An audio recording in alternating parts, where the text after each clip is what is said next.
Oui, tu es où, Sandra? Je suis en Guadeloupe, dans la zone industrielle, malheureusement. Je t'entends pas, Michael.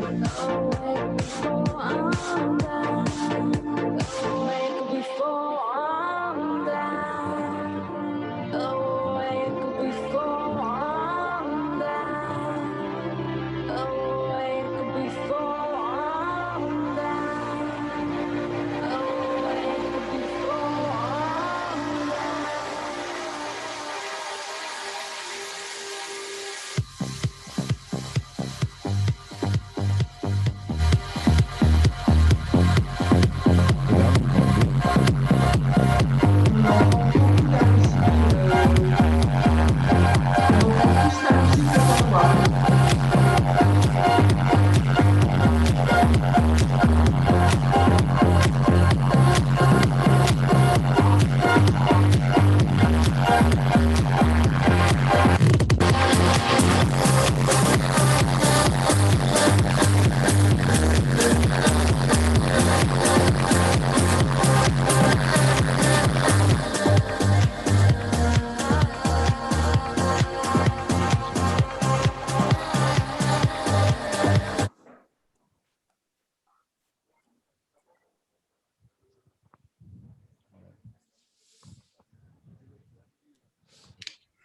Alors. Et.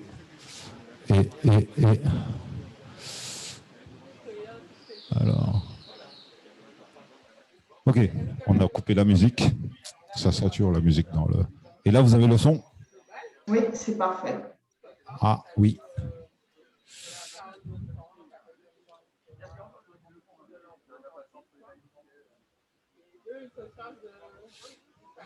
Alors, je vais démarrer les autres caméras.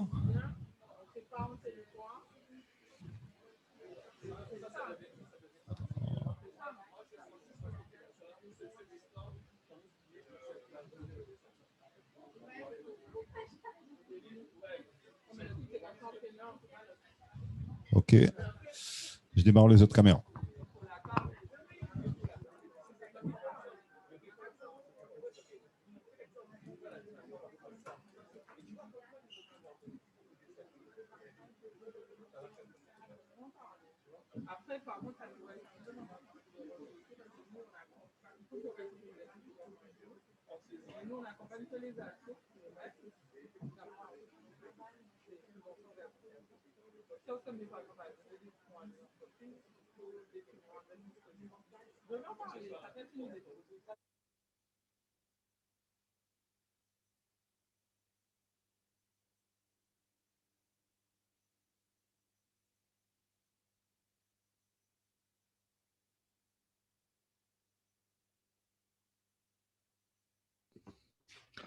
Tu bookes des artistes de la Guadeloupe, Franck, dans ton roster?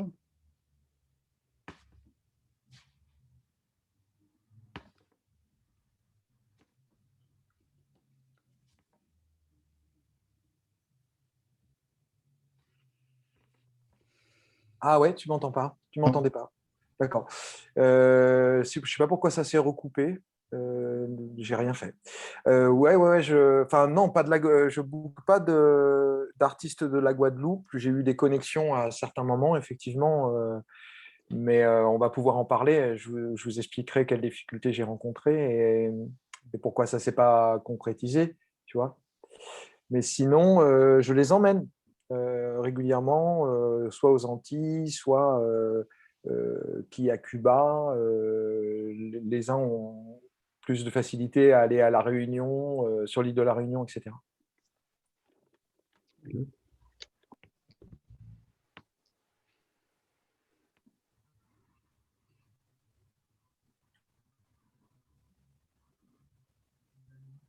J'imagine qu'on attend Michael là. Ouais. J'ai l'impression qu'ils sont pas hyper nombreux dans leur regard. Il faut un peu tout faire. Bah ouais, ça rend tout compliqué cette situation.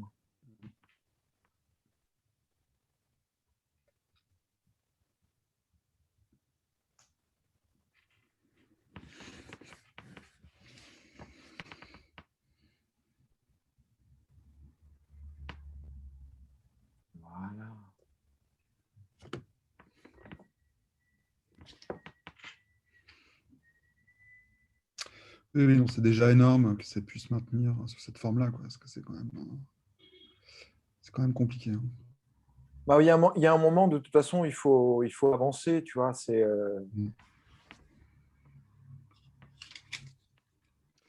Oui, oui, c'est ce qu'on se disait avec Pirate. Il faut lancer le truc, sinon après, c'est repousser, repousser. Ouais, c'est ça. Moi, c'est quelque chose qui m'interroge depuis longtemps, justement, ce sujet qu'on va aborder là. On va peut-être pas commencer avant tout le monde, mais c'est c'est quelque chose qui m'a toujours beaucoup intéressé. Le développement d'artistes, c'est mon cœur de métier depuis le début et c'est devenu de plus en plus compliqué, hein. Ça l'est même autour de nous, hein. Ouais, c'est sûr.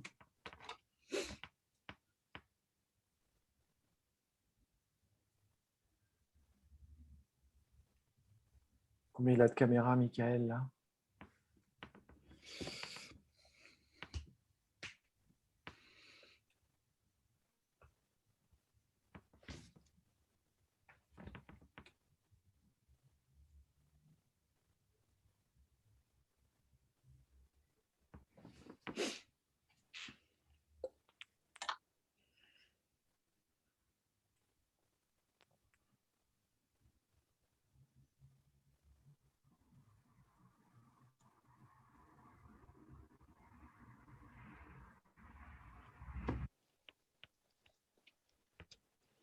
Tu veux qu'on fasse des tests, Michael? Tu nous dis? On t'entend pas, nous.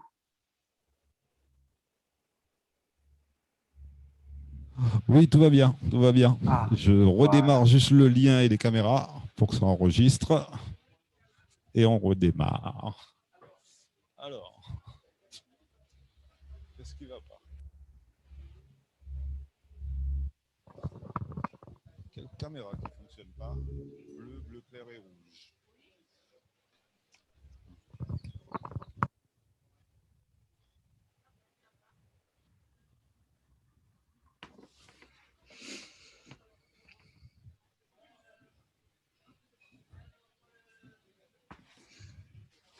Voilà, bleu, bleu clair et rouge. Bleu.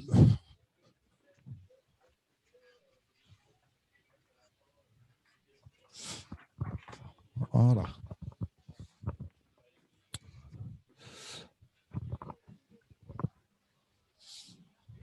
C'est les open, quand il y a un intervenant.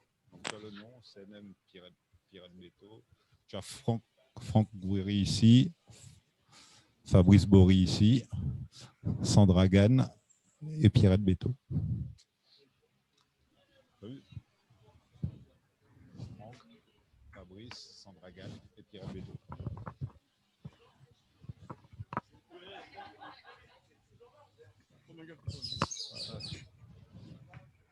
Ah,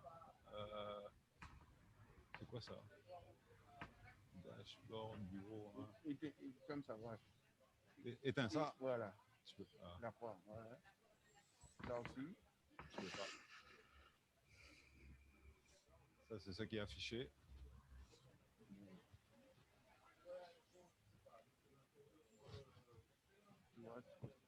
Est-ce qu'il faut pas faire ce code d'appel repas? Il faut faire ce code d'appel repas.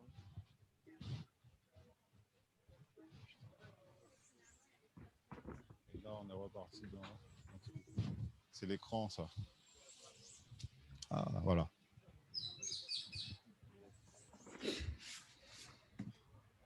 Dashboard. Okay.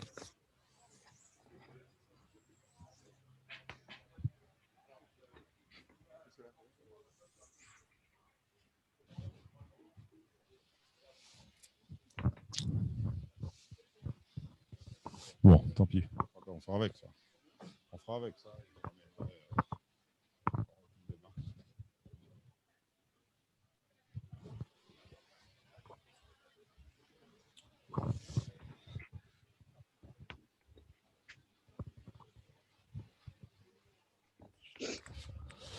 Ok, on va démarrer dans 5 minutes. OK.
Machin aussi, Philippe devait venir.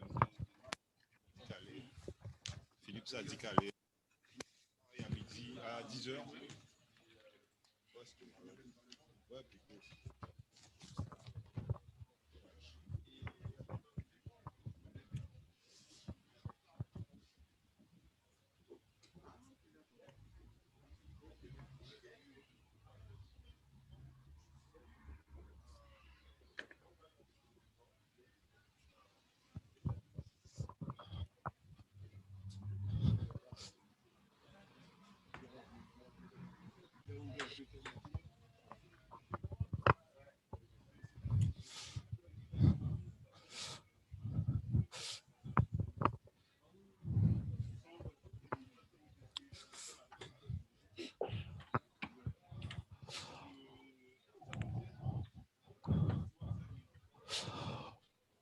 On redémarre.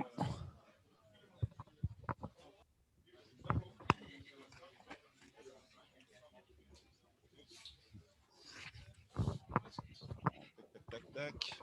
Yes. Ok. Céline est là. Eddie est là. C'est là.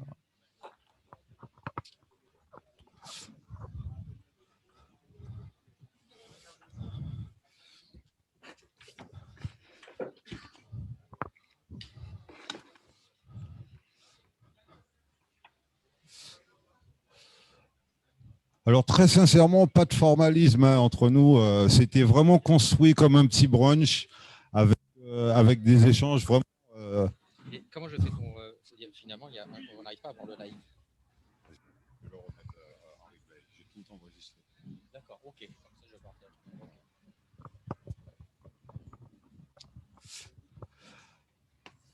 Alors, on va aborder notre seconde thématique de la journée, l'environnement de l'artiste. Donc, autour de l'artiste, tout un environnement de labels, d'éditeurs, de managers, de bookers, de producteurs, de diffuseurs. Et à partir de tout ce panel-là, on s'est posé une question qui était de savoir comment optimiser le repérage des artistes et l'émergence de nouveaux talents. Alors, j'ai tenu à inviter Cyril Coudou, qui est organisateur du Festival Terre de Blues.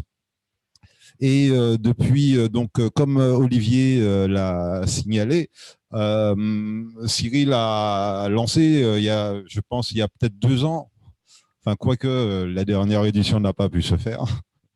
Mais en tout cas, ils étaient dans une dynamique de vraiment porter les jeunes artistes du territoire et les accompagner à développer leur visibilité à travers cette scène-là qui est un peu mythique chez nous, le Festival Terre de Blues. Donc Cyril, pour toi, comment optimiser ce repérage des artistes et comment on peut favoriser l'émergence de tous ces nouveaux talents?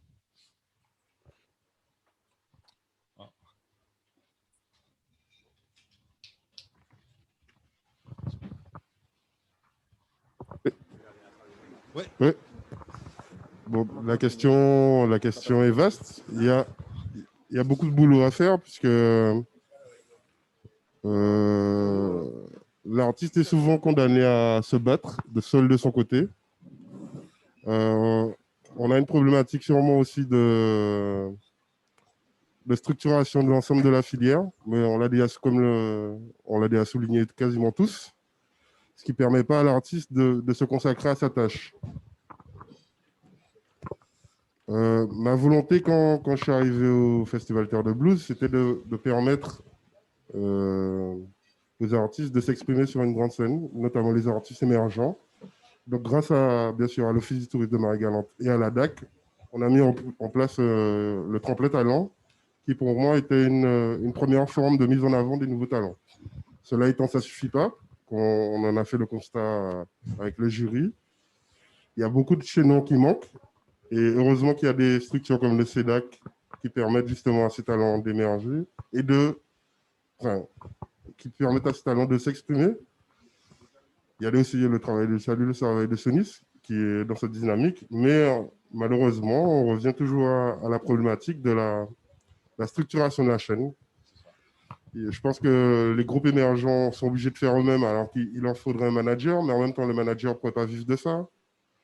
Il faudrait des éditeurs, mais en même temps, on n'a pas suffisamment de retour sur un investissement quand on est éditeur en Guadeloupe. Donc, c'est tout ça qui fait que l'émergence et la structuration des acteurs amateurs, Les nouveaux talents. des nouveaux talents, est complexe. Ouais.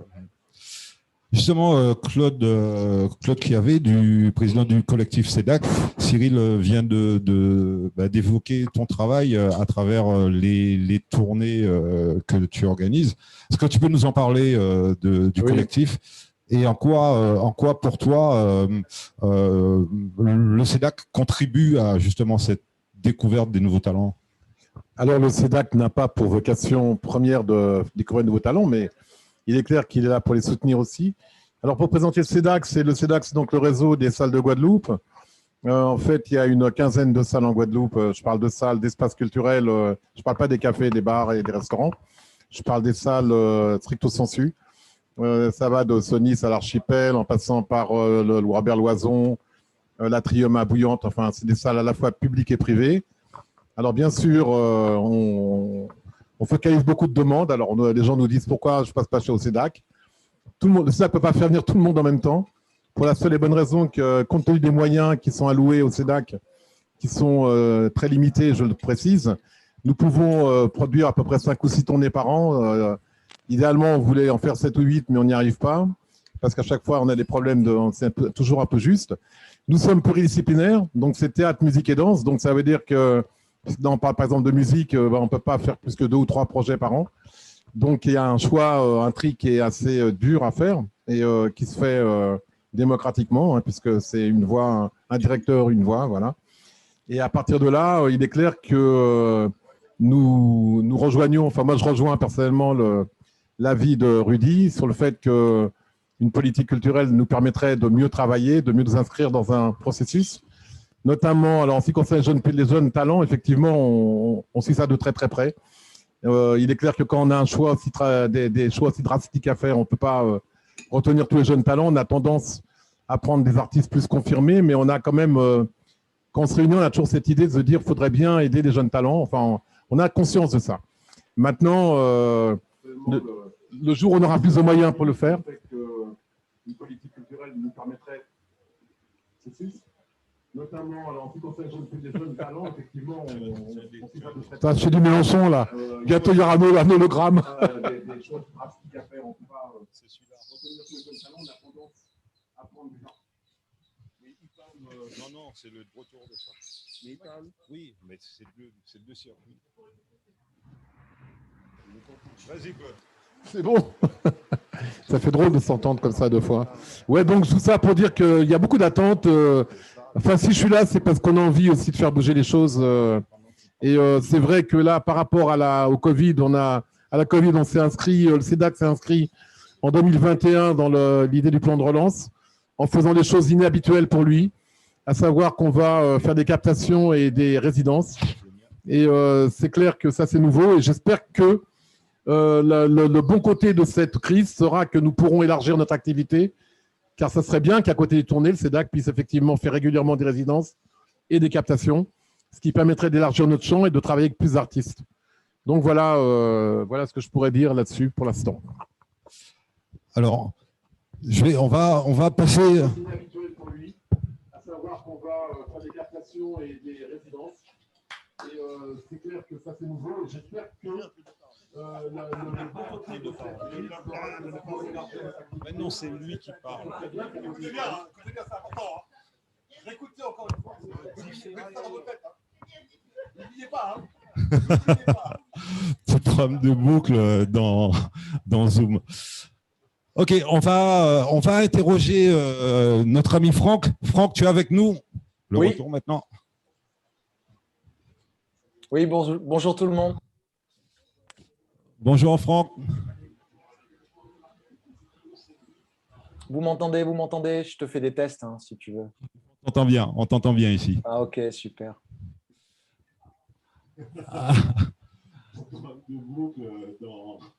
Zoom. Ok, on va interroger notre ami. Oula, Tu es avec nous? il y a un gros décalage. Oui, bonjour tout le monde. Bonjour Franck. Oui, il y a de latence. Hein. Ouais. On t'entend bien, on t'entend bien ici. Ok, super. Le son. Essaie de gérer. Coupe le son du retour. Et moi, je lui pose des questions. Et quand je coupe son son, il n'a pas besoin du son. Alors, Franck, tu m'entends? Oui, Franck? oui, je t'entends bien. Oui, alors, tu travailles donc chez Hollord Productions.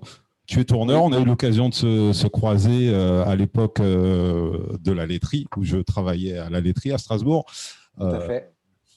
Voilà, j'ai tenu à t'inviter pour que tu partages avec nous ton expérience d'accompagnateur et de développeur de talent, surtout. Oui. Est-ce que tu peux nous en dire? Présente-toi et présente un peu ce que tu fais. Là, ça a coupé.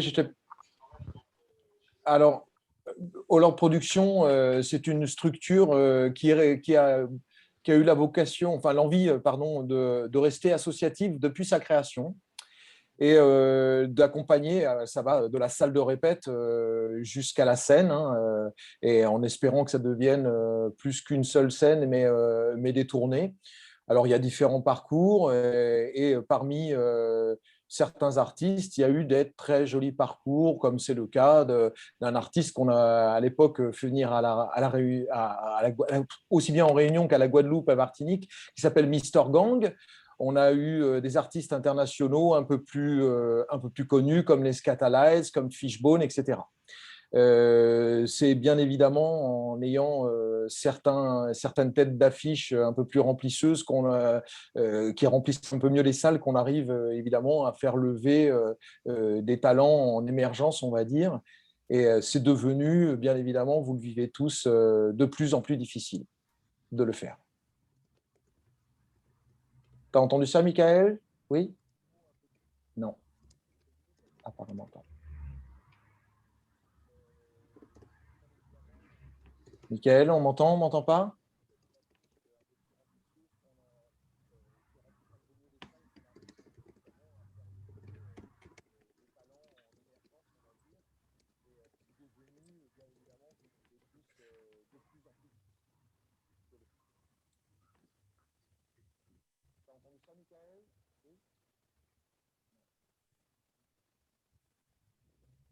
Oh, on t'a entendu, mais il y a une latence, donc du coup, c'est un peu bouclé.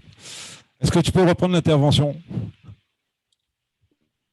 Donc, j'ai fait une présentation en vous disant donc, en vous expliquant un peu comment on faisait de l'accompagnement de jeunes artistes et en équilibrant un peu à la manière d'une tête d'affiche et d'une première partie, en fait. Mais il y a une latence, donc du coup, c'est un peu bouclé. Oui, mais c'est normal. Donc, j'ai fait une présentation en vous disant donc comment on faisait de l'accompagnement de jeunes artistes et en équilibrant un peu à la manière de tête d'affiche et d'une première partie. D'accord. Donc, tu nous dis que dans ton développement, tu travailles avec les artistes pour les jeunes talents à les positionner en première partie des artistes que tu amènes en tournée. C'est ça, tu as différents dispositifs. J'enchaîne, hein, tant pis, même si ça boucle. Au pire, je vais essayer d'aller jusqu'au bout de ce que j'explique. En fait, au fur et à mesure où c'est devenu difficile de faire émerger des jeunes talents, de les développer, puisque c'est le terme qui va revenir le plus souvent, ce mot de développement, on finit par trouver une façon de les positionner en les mettant en ouverture de toute une tournée. C'est ce qui va leur permettre d'enchaîner plus d'une date de concert, de se positionner sur 10 spectacles de plus grande envergure, et pour eux, comme ça, de se professionnaliser.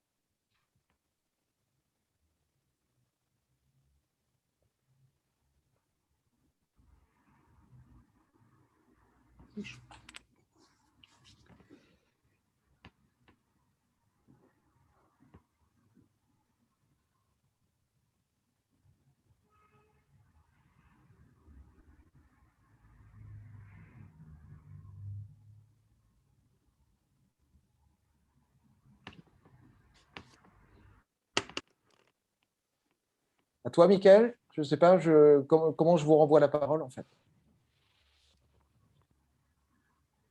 Laisse-moi.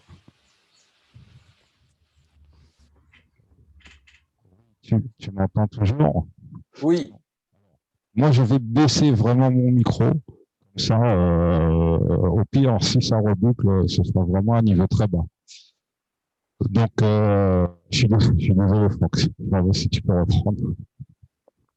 Alors, tu veux que je reprenne sur quoi, Mickaël? Sur ton développement, comment tu développes les artistes. D'accord, vous n'avez pas entendu ce que j'ai dit là-dessus. Oui, alors effectivement, sur le développement d'artistes, bon, il y a plusieurs manières de le faire. Évidemment, de contacter tout le monde, d'avoir un artiste qui plaît et que les salles commencent à le programmer en direct, soit en le mettant en première partie, soit en prenant le risque, en petite jauge, etc. Et nous, en tant que tourneurs, le fait d'avoir dans le catalogue des artistes qui sont des têtes d'affiche et qui permettent de remplir un peu mieux les salles, installer un artiste en développement en première partie de toute une tournée, c'est le moyen de faire que cet artiste en développement puisse être présent sur une tournée, sur 10 dates, et du coup, réellement, de faire connaître son nom et de travailler la scène, de se développer de façon plus professionnelle. Tu as reçu ça, Mickaël ?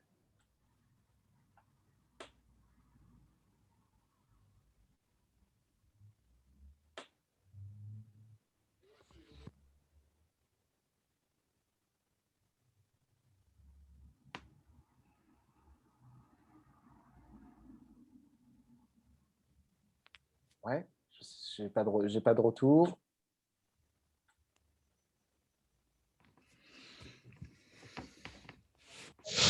Oui.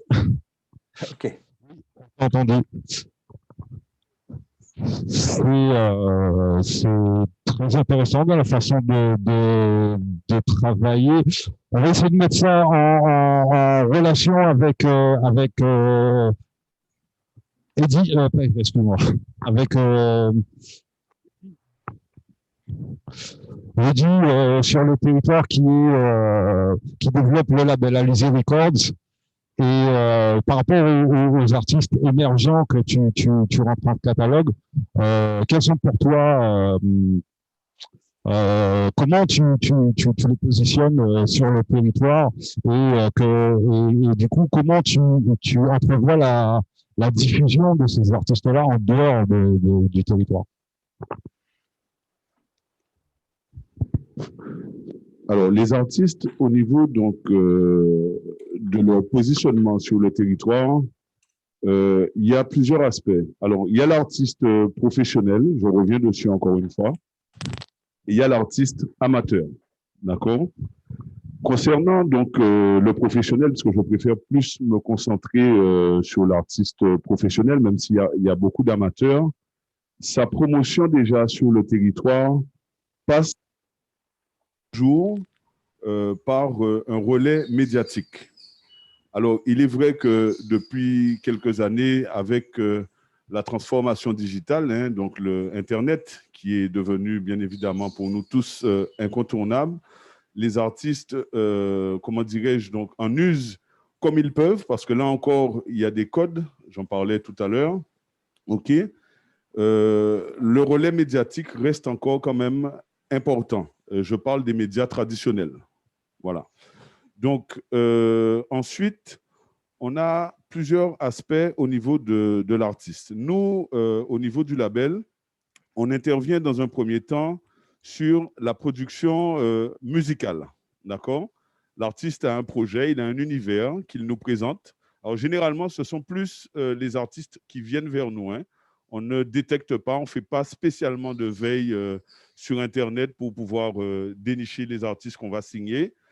C'est plus les artistes qui, sachant que le label est présent sur le territoire, font la démarche de venir vers nous, nous présenter leur univers, leur projet, et en fonction donc d'un certain nombre de critères, déjà sur la partie artistique, si l'œuvre nous plaît et aussi est validée par ce que nous avons au niveau du label, un comité d'écoute, parce qu'il ne faut pas que ça soit une personne, en l'occurrence moi, qui valide forcément le choix artistique, puisque ça peut me plaire et ne pas me plaire et plaire à d'autres personnes.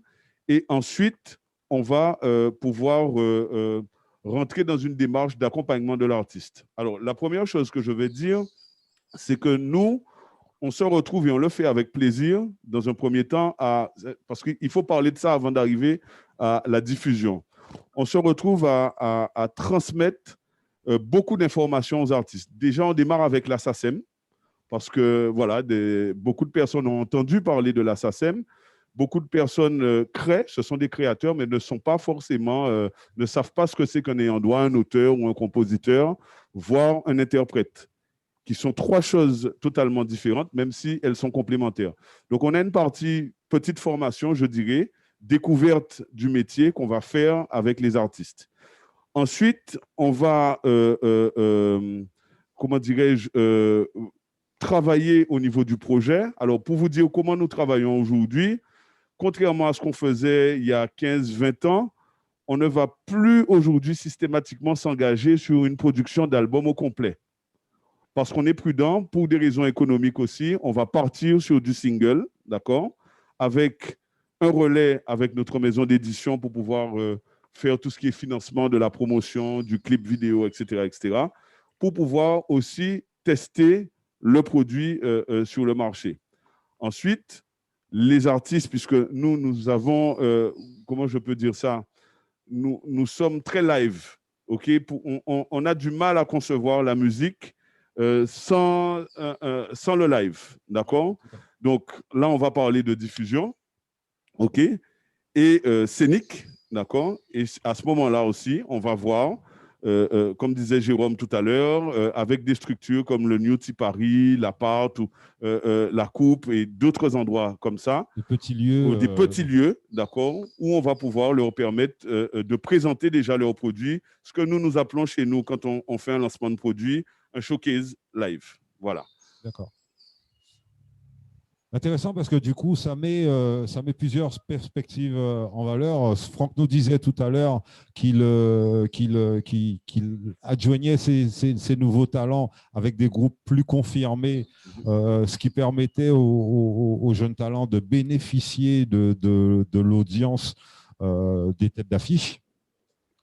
Toi, à travers ce que tu présentes, tu introduis donc les jeunes talents dans des circuits de petits lieux pour jauger, tester. Alors, les petits lieux, bien évidemment, et effectivement, on a eu l'occasion de le faire quand tu parles donc des rassemblements grand public, hein, ce qu'on appelle les grandes scènes. Ça m'a fait penser donc à la première partie de Wyclef Jean qu'on a fait à l'époque avec notre premier tube avec Malkema, d'accord, et d'autres artistes de la scène urbaine. On essayait effectivement de positionner sur des premières parties de façon à ce qu'ils aient une visibilité beaucoup plus importante que quand ils sont dans des petits lieux. D'accord. Je vais passer à Eddy. Eddy, toi, tu es le directeur du Centre culturel Sonis. Je crois savoir que tu proposes des résidences d'artistes.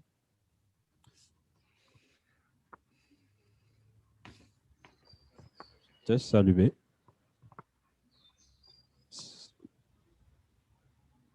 Test. Oui, c'est allumé. Oui, le Centre culturel Sonis, nous sommes un équipement culturel qui propose aussi bien des résidences que de la diffusion, que de la création, de la production. Nous sommes sur l'ensemble des segments de cette filière. Et ce qui est sur la question de la diffusion, nous pouvons accueillir un artiste aussi bien émergent qu'un artiste confirmé ou encore un artiste en découverte. Mais la partie résidence, j'y viens. Je crois que l'artiste a besoin, avant de s'exposer à un public, d'une phase complémentaire à sa formation sur scène, hein, qui est cette phase de création ou encore d'amélioration de ce que l'artiste va offrir à un public.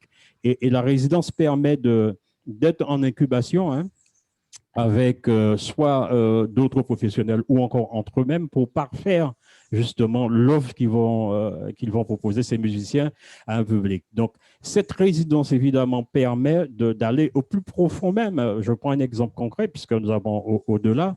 L'accompagnement de résidence d'au-delà va s'accompagner, bien sûr, de l'aide de la DAC, hein, qui nous suit dans cette démarche.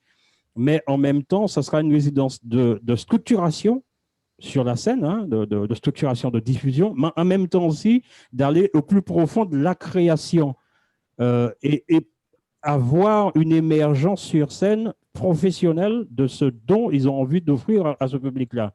Et c'est une phase importante pour l'artiste. Autrement dit, on ne peut pas avoir un produit fini. Et cette possibilité de résidence est nécessaire, à mon avis, lorsqu'on a envie de faire quelque chose de professionnel.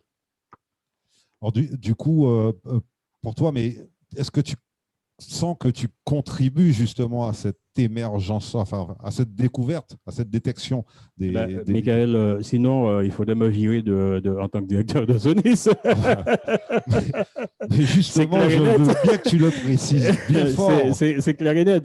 Non, mais je crois que la politique culturelle même de Cap Excellence sur le territoire, c'est d'offrir justement aux artistes cette possibilité soit d'être en capacité de se professionnaliser, soit des professionnels de pouvoir s'exposer et permettre à ces professionnels de dépasser le cadre du territoire, ou encore d'offrir à une population une qualité artistique et culturelle de haut niveau. Donc, nous nous inscrivons d'emblée dans nos missions de découverte, de professionnalisation, d'émergence de nouveaux talents et d'irrigation sur le territoire, de diffusion en matière de spectacle. Donc, c'est nos missions premières.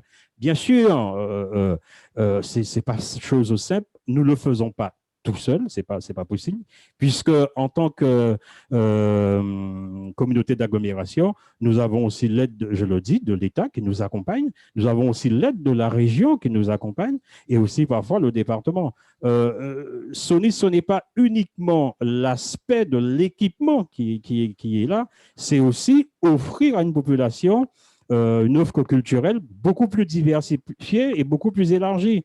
Le festival de théâtre est géré par le Centre culturel Sonis, le festival Cap Excellence en théâtre. ILO Jazz est revenu à la gestion au niveau de Sonis. Je suis en même temps directeur du Centre culturel, mais en même temps directeur du spectacle vivant au niveau de Cap Excellence. Donc, nous sommes en train de faire que cette filière, et comme disait Jérôme, de faire que cette filière, du moins sur le territoire de Cap Excellence, soit en capacité de professionnaliser et de réguler une filière ou l'industrie culturelle, comme on a l'habitude de le dire, dans ses capacités aussi bien salariales, aussi bien de diffusion, de production et de création. Je pense que c'est une vocation et c'est une volonté politique.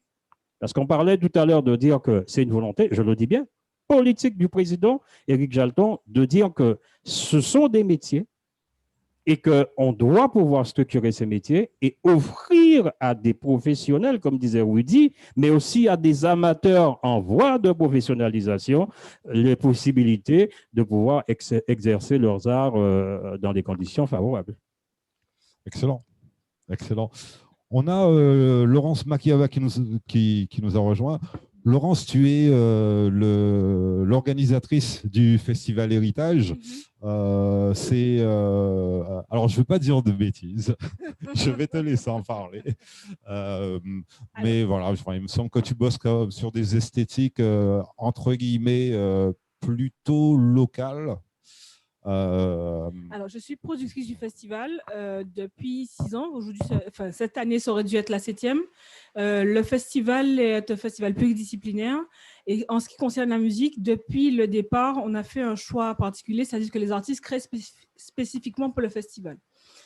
Parce que le fait que l'accès à des résidences soit un peu compliqué, qu'on n'y ait pas forcément des endroits d'expérimentation ou autre, les artistes sur un petit marché font souvent des choses qui sont, comment dire, rationnelles, qui doivent se vendre, qui doivent passer en concert, enfin voilà.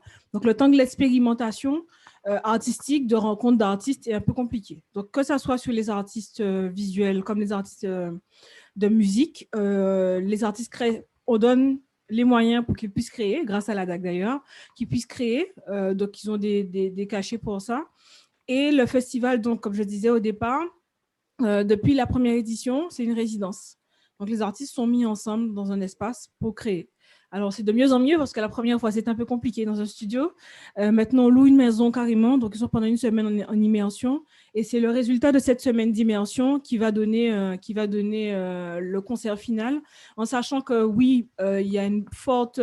évidemment, ce sont les artistes de Guadeloupe en priorité, mais il y a des artistes d'ailleurs. On a eu Etana de la Jamaïque, on a eu les Nubians, Yosuke Onuma du Japon, on a eu des gens d'Haïti, enfin voilà. Donc, mais avec toujours cette idée-là qu'il ne s'agit pas pour eux de venir en Guadeloupe, de prendre un cachet et de repartir, mais que pendant une semaine, ils aient le temps de créer, de faire des liens avec ces artistes-là.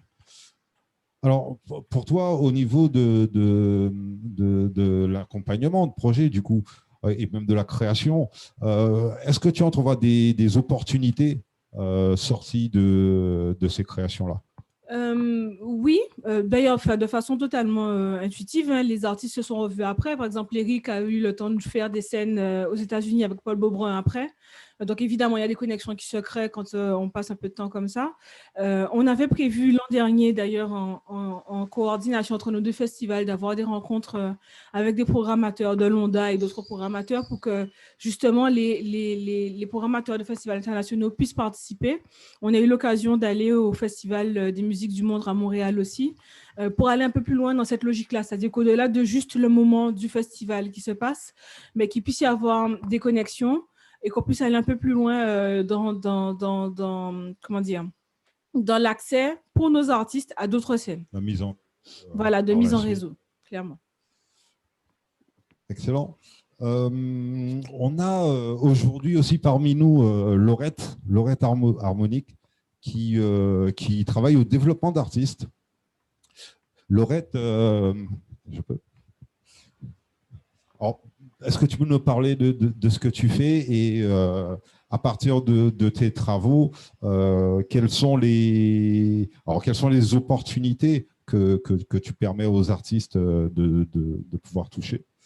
Et quelles difficultés tu ressens dans ce travail d'approche et de développement de ces artistes-là? Bonjour à tous, donc, je m'appelle Laurette Harmonique et je suis ingénieure culturelle. Je travaille donc sur l'ingénierie, c'est-à-dire la conception et la mise en œuvre des projets et l'accompagnement des artistes ou des porteurs de projets. Je dirais que mon travail est en amont du projet, de la vie d'un projet, c'est-à-dire qu'avec l'artiste, je l'accompagne à réfléchir sur déjà ses intentions, qu'est-ce qu'il souhaite partager, quel est le sens de son projet pour lui-même, afin de travailler sur le positionnement de son projet, l'analyser, le diagnostiquer, afin de pouvoir commencer à mettre en place le dossier de production, afin de développer les outils, que ce soit gestion, c'est-à-dire la comptabilité, budgéter son projet, pouvoir aller faire des demandes auprès des différents financeurs via les demandes de subventions ou les partenaires privés, ou ça peut être aussi participatif. Il y a également toute la partie de regarder l'équipe qui encadre l'artiste. Donc, bien souvent, il y a l'équipe au niveau de la com, il peut y avoir un photographe, un réalisateur, ceux qui s'occupent des réseaux sociaux. Le premier point, c'est déjà de bien identifier l'artiste, s'il va jusque-là, c'est-à-dire à porter son projet, comment il se structure. Est-ce qu'il a une association et est-ce qu'il a les compétences pour pouvoir gérer tous ces pôles, c'est-à-dire le pôle administratif, la comptabilité, la communication, le marketing, etc. Tout ce qui est en lien avec un projet. Donc voilà, ça c'est d'abord structurer le projet. Et au niveau, pour revenir à la gestion des ressources humaines, c'est après quelles sont les compétences qu'il a encore à aller chercher pour finaliser sa mise en œuvre. Je dirais qu'avant tout, c'est valoriser la stratégie et le positionnement du projet par rapport aux politiques publiques, par rapport au territoire et par rapport aussi aux enjeux sociaux. C'est-à-dire que je vais apporter en amont du projet, en accompagnant l'artiste, une vision à 360, à court, moyen et long terme, en définissant les étapes avec les perspectives d'évolution possibles et les freins possibles afin d'apporter une flexibilité et de pérenniser le projet sur toute sa durée de vie. Voilà. En gros, les difficultés, on y vient, c'est que souvent l'artiste arrive avec une direction artistique qui est bien posée et avec une direction administrative ou de structuration qui est en puzzle, parce qu'il a un ami qui sait faire ci, parce qu'il connaît un comptable. Et donc, c'est comment déjà coordonner et mettre en lien tout cela, et ensuite ancrer qu'il développe une nouvelle compétence et qu'il est dans une multi-activité, une multi-compétence, en étant aussi porteur de projet. Donc ça, c'est la première étape qui peut aussi effrayer l'artiste. Donc ça peut être un frein de découragement, ça peut être un surmenage. Quand l'artiste est aussi porteur de projet, c'est-à-dire qu'il a un investissement numéraire, donc il y a vraiment un enjeu au niveau des freins. C'est aussi le fait qu'il puisse se projeter, c'est-à-dire que son projet n'est qu'un projet parmi d'autres projets qui englobent une carrière professionnelle. Et c'est-à-dire, à partir du projet qu'il a en cours, quelle étape il souhaite passer pour pouvoir en fait s'ancrer professionnellement. Donc, ça peut être de passer d'amateur à semi-pro ou de semi-pro à professionnel. Donc, c'est l'interroger sur son statut et sur ses objectifs. Voilà, dans l'accompagnement, il y a des objectifs qu'on dit clairs et des objectifs non dits, et c'est de travailler dans ce champ-là. Donc voilà, et il y a aussi, je trouve, un grand décalage en début de projet entre la phase, le processus créatif, qui est souvent très intense puisqu'on est en amont de tout le projet, et les moyens qui sont disponibles à cette étape-là, avant justement d'entrer en résidence. Voilà, c'est comment canaliser ces processus-là. Bon, en fait, j'ai plein de trucs à dire, mais... Mais je t'en prie. Oh, mais je vois que le territoire, en tout cas, on a des profils très intéressants, complémentaires, de Laurette entre guillemets, sur le départ de l'accompagnement et du diagnostic global de la situation de l'artiste à l'instant T, à Cyril et Laurence sur la détection et offrir la possibilité aux jeunes artistes de pouvoir intégrer des grandes scènes et d'avoir plus d'audience pour développer leur projet. On voit aussi qu'il y a un collectif CEDAC, une salle comme Sonis et les activités que développe celui-là, Eddy, pour le perfectionnement des compétences ou dépasser encore plus des stades artistiques pour développer leur projet. Voilà, je constate quand même que le territoire, on a de la bonne volonté, on a de l'énergie positive et effectivement, il faudrait vraiment qu'on arrive à mettre ça en musique parce que nos artistes en ont besoin. Cyril, tu voulais parler? Non, mais il est clair que c'est un constat qui est fait depuis longtemps, qu'on a du talent, comme nulle part ailleurs en métropole. La plupart des directeurs de la SACEM le constatent à chaque fois. On a des salles, même si elles sont... Je crois qu'il y a un programme de réhabilitation des salles qui va être mis en place. On a toutes les matières, toute la matière première. Et ce qui manque, c'est que ce soit mis en concert. Et ça doit être mis en concert par qui?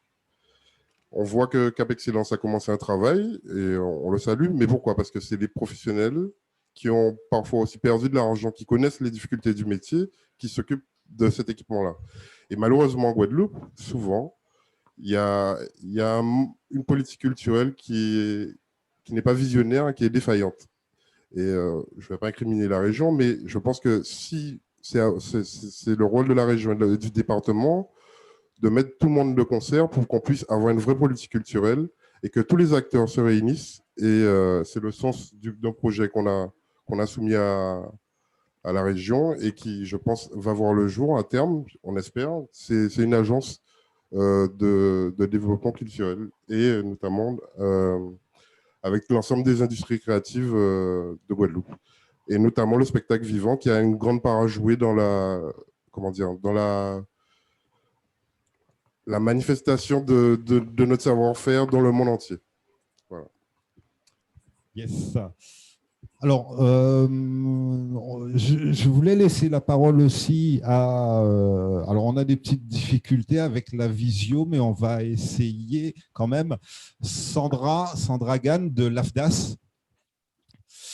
Alors, je vais couper mon micro, je vais parler pour éviter les retours et on aura Sandra à l'écoute.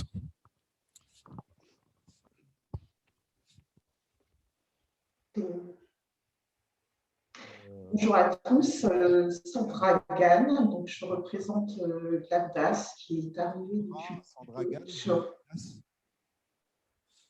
Alors, je vais couper mon micro, je vais parler pour éviter les retours et on aura Sandra à l'écoute.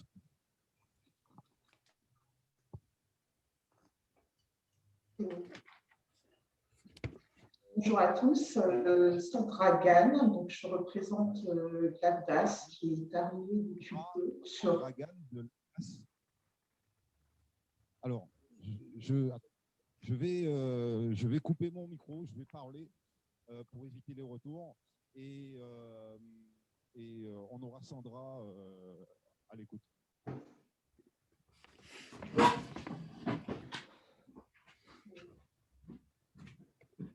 Bonjour à tous.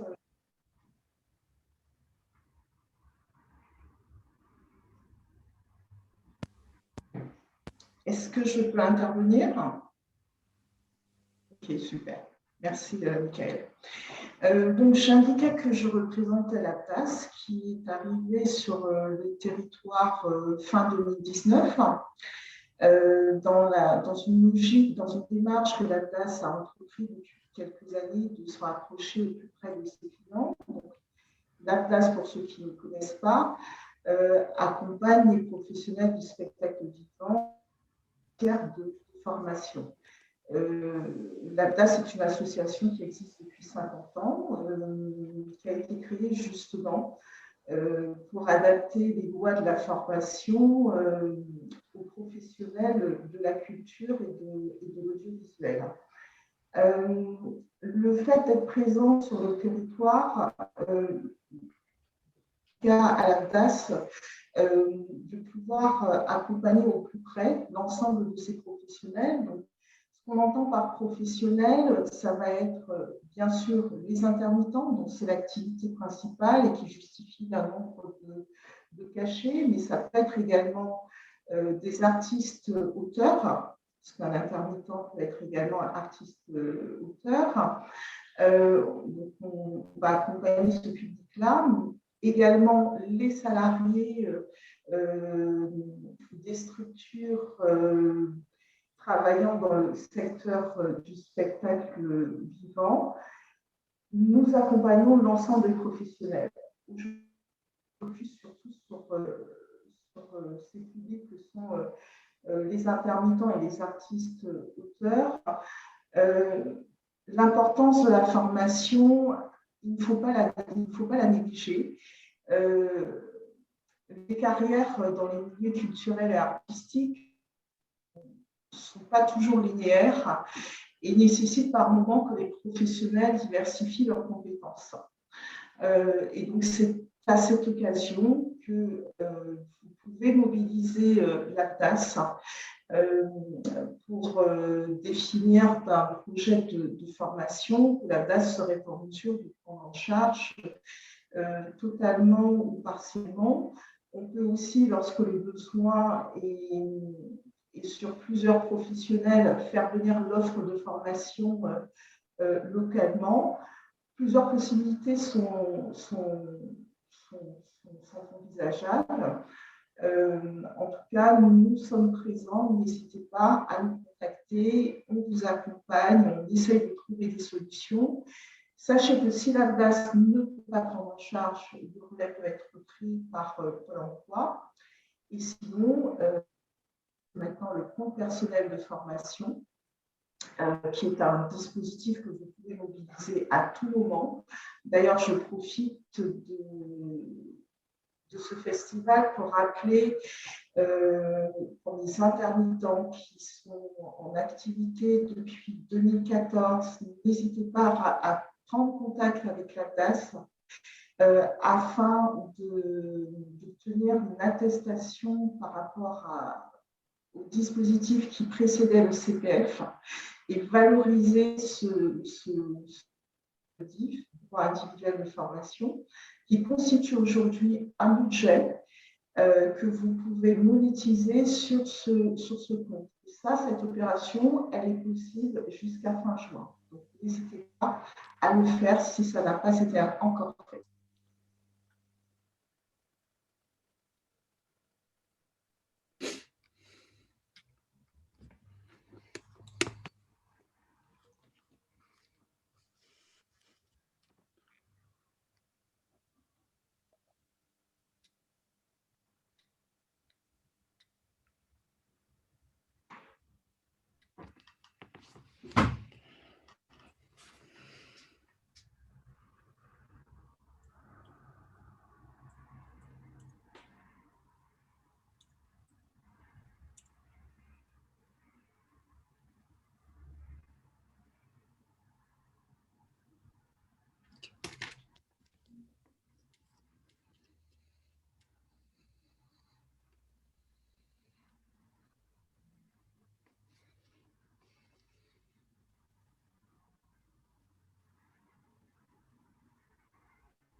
Alors, trop fort, laisse-moi. On va laisser la parole maintenant à Fabrice Bory du CNM. Fabrice, tu es là? Oui, tu m'entends, Michael, tu m'entends? Très bien. Ok. Bon, rapidement, alors bon, ma collègue et chef Pierrette était très contente de participer. Elle a dû nous quitter un peu, puisqu'elle ne peut pas rester très très longtemps. Donc voilà, elle voulait vraiment exprimer le soutien du CNM par rapport à la mise en œuvre de cette opération. Ah,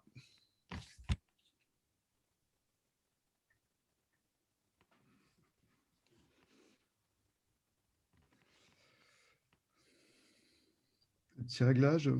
OK.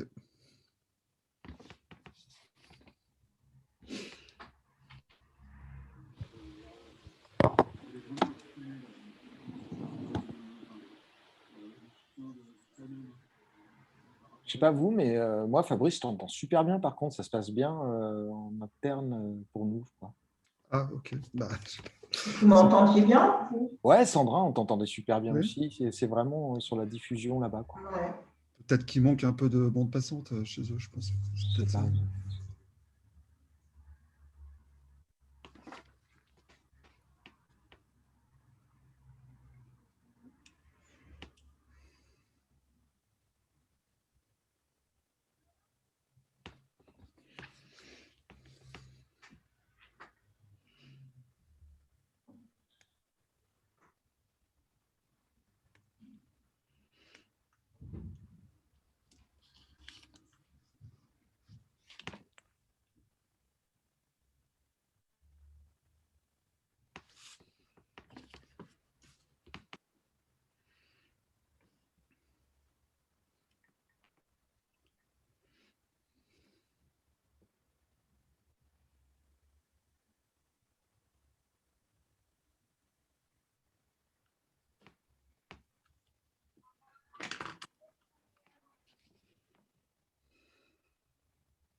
lu ça, Fabrice, là?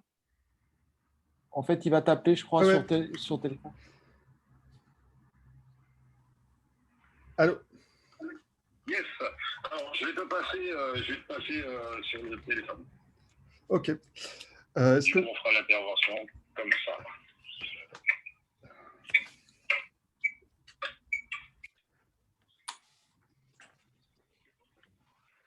C'est bon, Fabrice. C'est bon? Est-ce que vous m'entendez bien avec le haut-parleur ou je mets plutôt les écouteurs?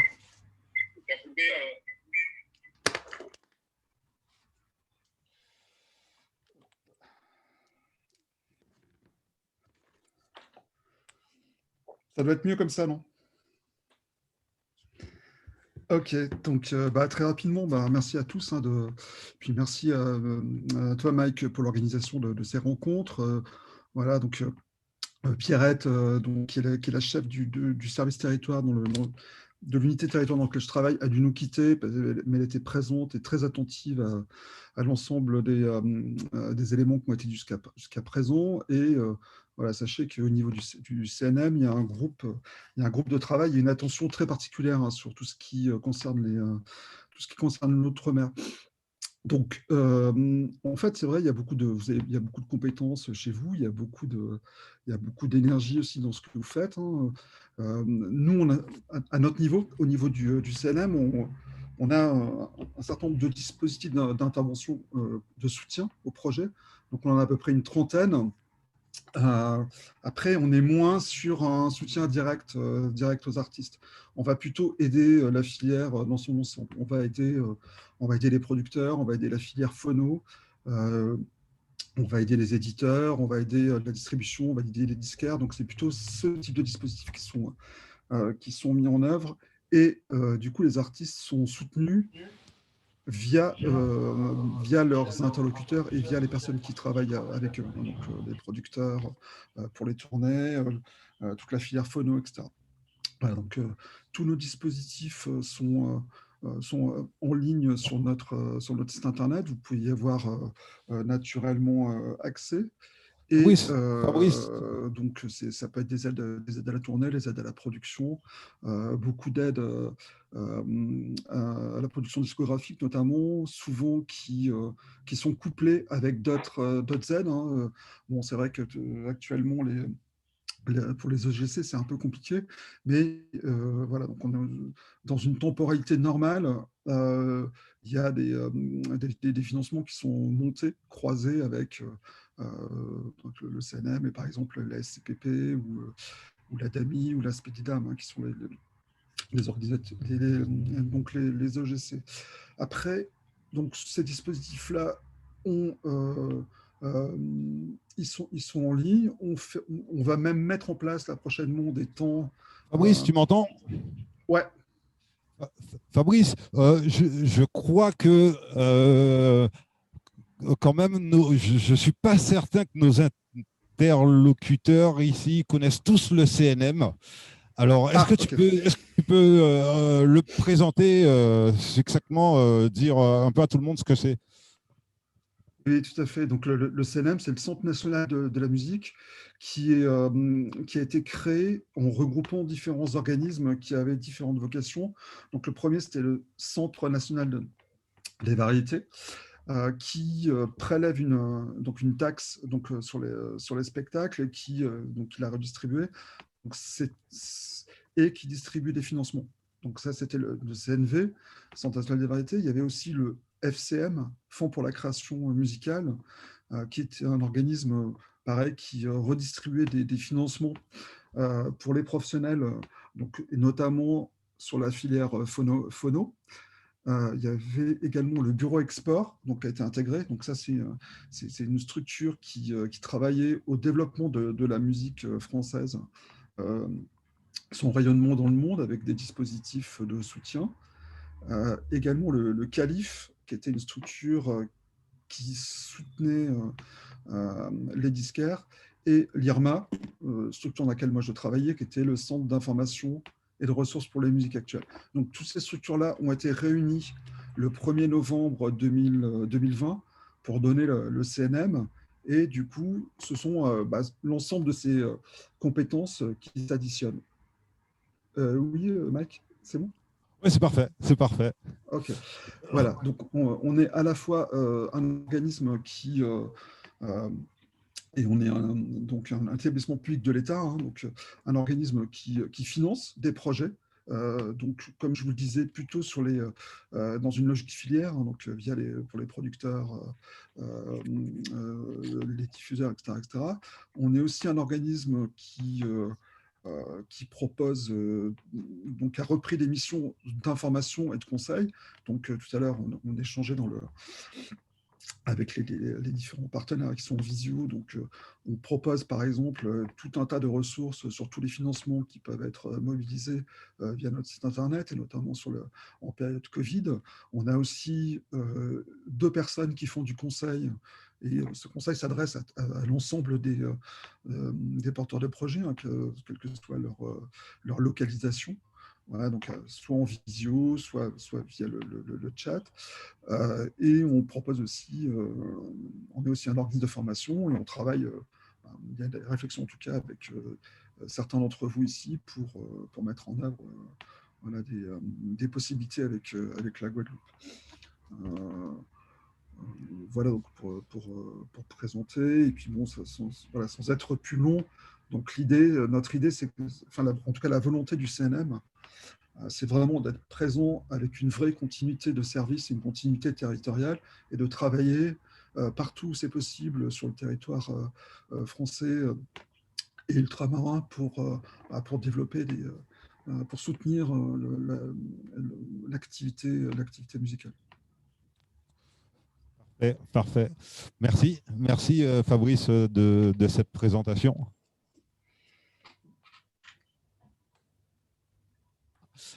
Oui, Fabrice, est-ce que tu peux nous toucher un petit mot sur les dispositifs CNM concernant la musique enregistrée?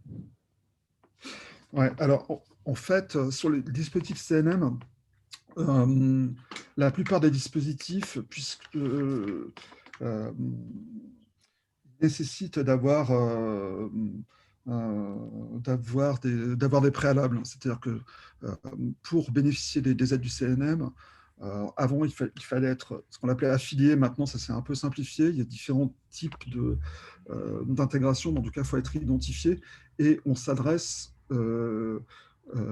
quasiment exclusivement, sauf sur des dispositifs spécifiques, à des structures qui ont déjà la licence d'entrepreneur de spectacle.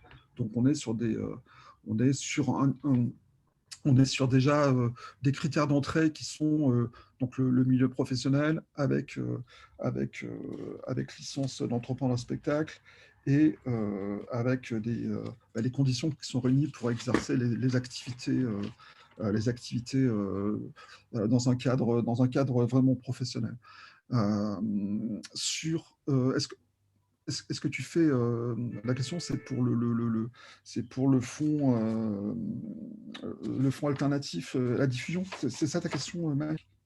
Alors non, c'était plus pour la musique enregistrée, mais alors effectivement, dans le contexte du Covid et entre guillemets, du fait de devoir trouver des solutions, donc il me semble que il y a ce fonds-là qui a été mis en place.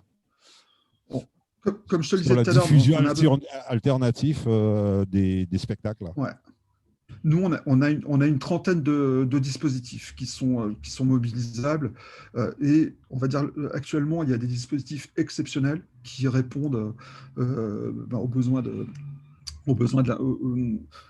à ce qui a été occasionné par la crise sanitaire, et donc qui sont complémentaires aux dispositifs qu'on appelle de droit commun, hein, qui sont les aides pour le fonds de sauvegarde, les prêts garantis par l'État, etc., et qui ont pour vocation de soutenir les entreprises en place, les activités, et aussi de permettre, et là on commence à s'orienter vers des outils plutôt qui permettent la relance. Donc ça, on a ces dispositifs exceptionnels. Il y en a un qui est en cours là, actuellement, hein, sur le spectacle vivant et la création. On en a eu un sur le phono. Voilà. Après, je ne veux pas faire le détail ici. Hein. Je vous invite à regarder sur notre site internet, cnm.fr, où tout est expliqué via les dispositifs. Après, ce qu'il faut bien comprendre pour accéder aux dispositifs qui sont mis en œuvre par le CNM, c'est plutôt des grands principes à respecter dans le cadre professionnel, et ensuite être prêt pour pouvoir déposer. Parce qu'on a des dispositifs qui sont proposés plusieurs fois dans l'année. Il y en a certains, c'est un appel à projet une seule fois. Et généralement, quand les dispositifs sont annoncés, il y a à peu près un mois pour y répondre. D'accord, d'accord.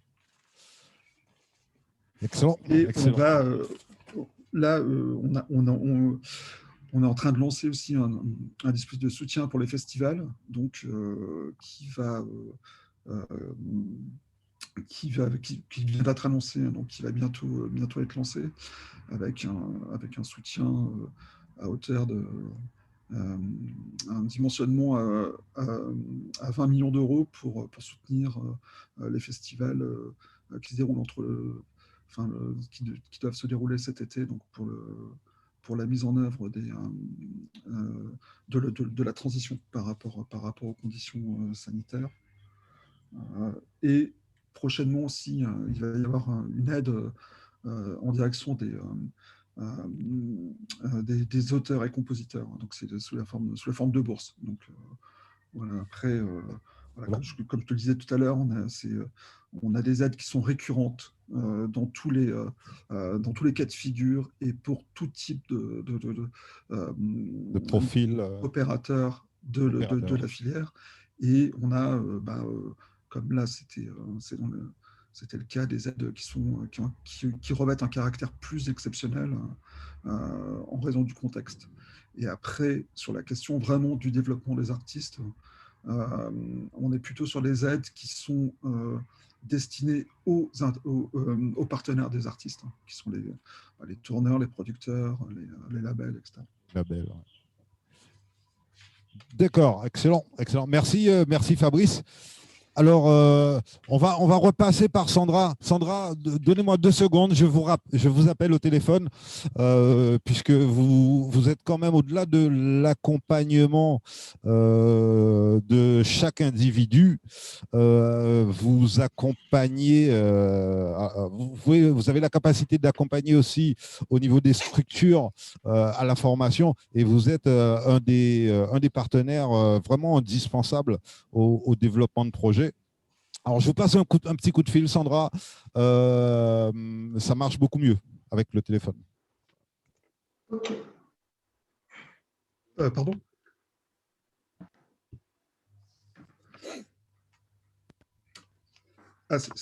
Tu m'as parlé, Franck, non ?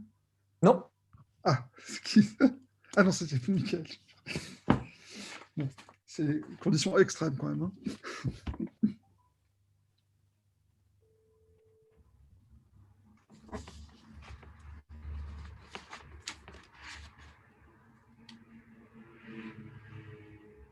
Allô, tu m'entends, Ah, on t'entend bien. C'est parfait. C'est parfait. Super. Donc, l'ADAS, qui est présente sur la zone anti-Guyane que depuis fin 2019, accompagne l'ensemble des professionnels du spectacle vivant et enregistré depuis près de 50 ans.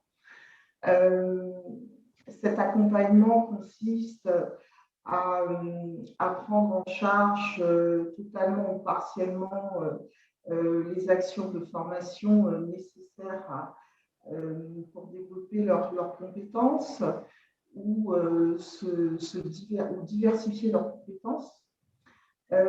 Cet accompagnement concerne les intermittents qui disposent d'un certain nombre de cachets, mais également les artistes-auteurs. Donc, un individu peut avoir cette double casquette et bénéficier d'un accompagnement qui soit double, ce qui permettrait à la place de prendre en charge plusieurs projets de formation. On accompagne également les salariés de structures qui relèvent de l'ANDAS, donc ça va être toutes les structures en lien avec le spectacle, que ce soit les salles, les entreprises de prod, et j'en passe. Donc, le fait d'être présent, l'idée, c'est vraiment d'être plus près de ses clients et d'entendre leurs besoins de formation. N'hésitez pas à le faire. Dans le milieu culturel et artistique, les carrières ne sont pas toujours linéaires et elles nécessitent par moments de diversifier ses compétences. Un artiste-interprète peut devenir par la suite compositeur, ou ensuite décider de se lancer dans un autre secteur, devenir producteur. Et du coup, ces différents métiers nécessitent des compétences spécifiques et c'est là que la DAS peut être amenée à intervenir. C'est un exemple que je cite, mais dans le métier que vous occupez, il peut y avoir aussi un besoin d'actualiser ses compétences. Là aussi, la DAS vous accompagne. Si la DAS n'est pas en mesure de vous accompagner, il y a aussi Pôle emploi. Si Pôle emploi ne peut pas vous accompagner, il existe maintenant un dispositif qui s'appelle compte personnel de formation, qui est un dispositif propre à l'ensemble des salariés, salariés permanents, salariés intermittents du spectacle, et depuis 2020, les artistes auteurs bénéficient également de ce compte personnel de formation que vous pouvez mobiliser à tout moment dans la limite du budget qui est valorisé sur ce compte et qui est automatiquement alimenté en fonction de votre niveau d'activité chaque année. Une information que je tenais à préciser, pour le coup, les salariés permanents et surtout les salariés intermittents du spectacle, avant ce qui s'appelle le compte personnel de formation, que vous pouvez activer facilement en allant, en tapant sur Google mon compte personnel de formation, vous demande votre numéro de sécurité sociale et vous pouvez activer et découvrir le budget formation propre que vous pouvez mobiliser à tout moment. Et donc, l'information que je tenais à passer pour les intermittents du spectacle, avant ce dispositif, il existait un autre qui s'appelait le DIF, et pour lequel vous avez jusqu'au 30 juin 2021, donc il reste encore quelques semaines, pour basculer votre compteur de DIF sur ce compteur CPF. Pour cela, vous devez contacter la place, parce que pour les intermittents du spectacle, comme vous êtes par essence, vous disposez de plusieurs employeurs, c'est la place qui se charge de centraliser votre activité sur l'année, de calculer vos compteurs selon ce que le secteur a convenu, et de transmettre ces informations au compte CPF de formation. Donc, pour les heures de DIF, contactez la DAS afin qu'on vous adresse une attestation et que vous puissiez valoriser vos heures de DIF. C'est important parce que c'est une action que vous pouvez faire jusqu'à fin juin. Passé ce délai, c'est un compteur que vous perdez. C'est également valable pour les salariés permanents. Il suffit que vous demandez, pour les salariés permanents, que vous demandez, vous rapprochez de votre employeur qui avait pour obligation, fin 2014, début 2015, de vous communiquer cette attestation qui peut vous renouveler afin de valoriser ce compteur. Voilà. Parfait. Merci, merci Sandra pour cette présentation de l'AFDAS et des dispositifs d'accompagnement à la formation des intermittents du spectacle, mais pas que. Hein. Vous me disiez hier qu'il y avait aussi une entrée via les auteurs-compositeurs, c'est bien ça? Oui, les artistes qu'on appelle les artistes auteurs qui sont en possibilité de justifier d'un minimum de droits d'auteur via les attestations de la SACEM, par exemple. Et donc là, on peut les accompagner sur des formations qui peuvent, selon leur projet de formation, on peut aller jusqu'à 5 000 € de prise en charge s'ils sont effectivement éligibles. Mais pour plus de précision, je vous invite à me contacter directement. Michael vous fera passer nos coordonnées ou d'aller sur le site internet de l'AFDAS, afdas.com, la délégation, pour qu'on puisse vous accompagner, vous expliquer tout ceci plus en détail. Donc, un autre aspect, soit vous avez identifié une action de formation qui vous intéresse, on peut vous aider à identifier un prestataire, et quand nous avons un nombre de professionnels suffisants qui sont intéressés par la même formation, que cette offre n'est pas présente sur le territoire, on peut avec des têtes de réseau ou des prestataires pour que l'offre de formation vienne sur place. Donc, si l'offre elle est vraiment que c'est une demande individuelle et qu'il faut se déplacer sur l'Hexagone, la participation de l'AFDAS peut intervenir également sur des frais de déplacement et d'hébergement. Merci Sandra pour cette présentation. On va passer maintenant la parole à M. Méfond pour la région Guadeloupe. Monsieur Méfond nous a fait l'honneur de venir passer ce petit moment avec nous.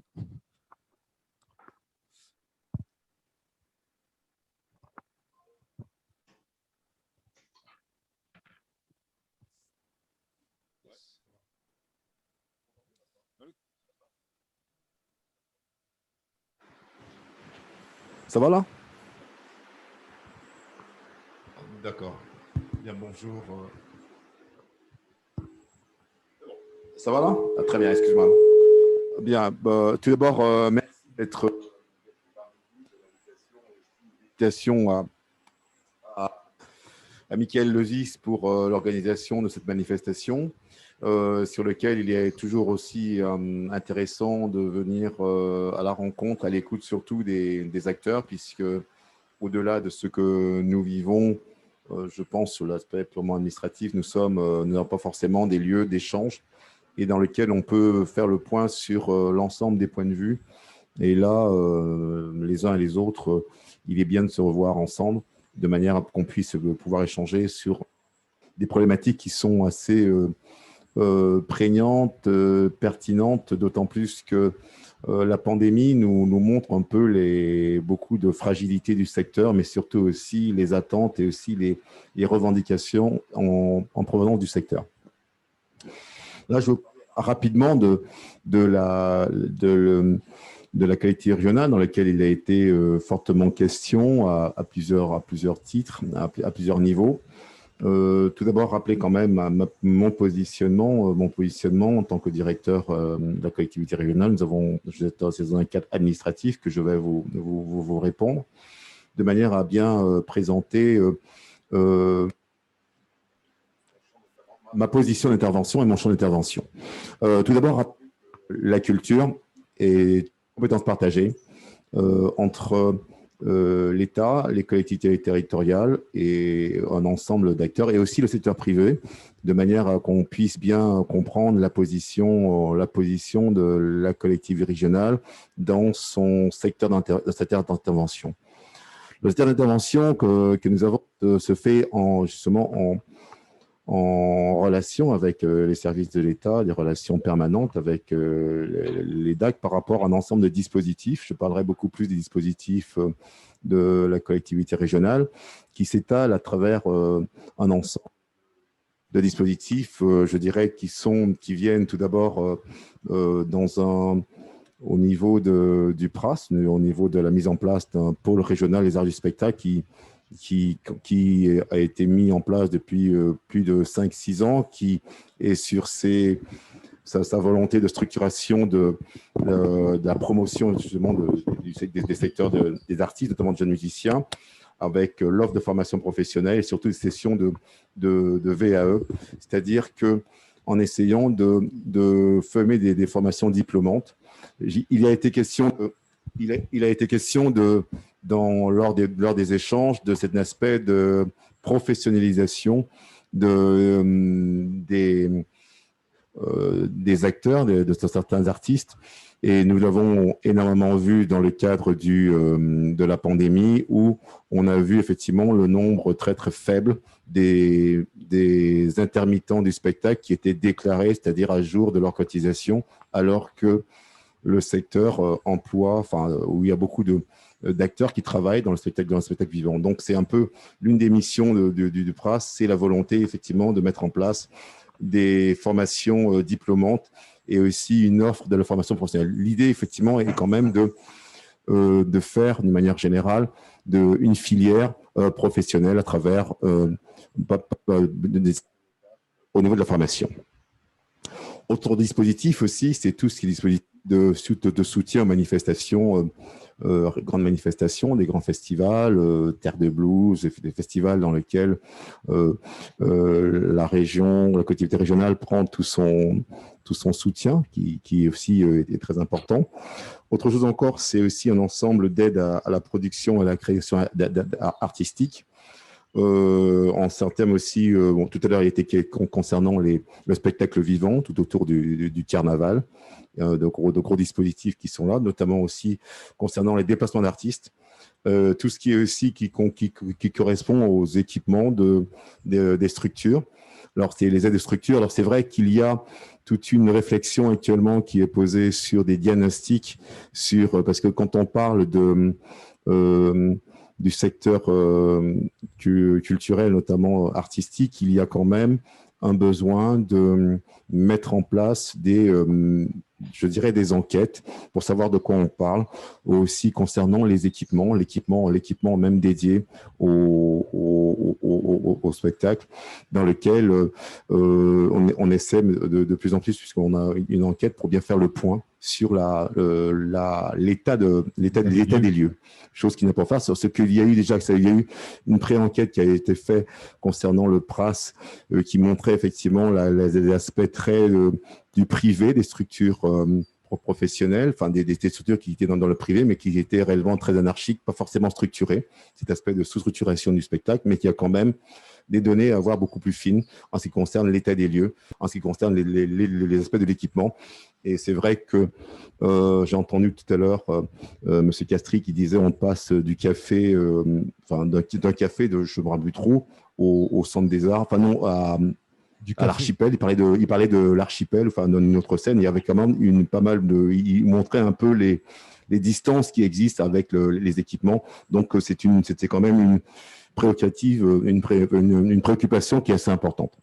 Autre chose aussi, c'est tout ce qui concerne les aides qui correspondent aussi aux créations de résidences d'artistes, mais surtout, comme vous avez bien pu voir, avec récemment, ce qui a été fait, c'est, vous l'avez entendu parler, Monsieur Koudou et Madame Matiaba, sur déjà dans le cadre de la grande pandémie et des formations, et éventuellement une réflexion autour d'une agence, des agences, ce qui correspondait beaucoup plus aux organisateurs des spectacles. Tout ça pour dire effectivement qu'au niveau de la profession même, du champ plutôt artistique, il y a plusieurs niveaux, il y a plusieurs positionnements.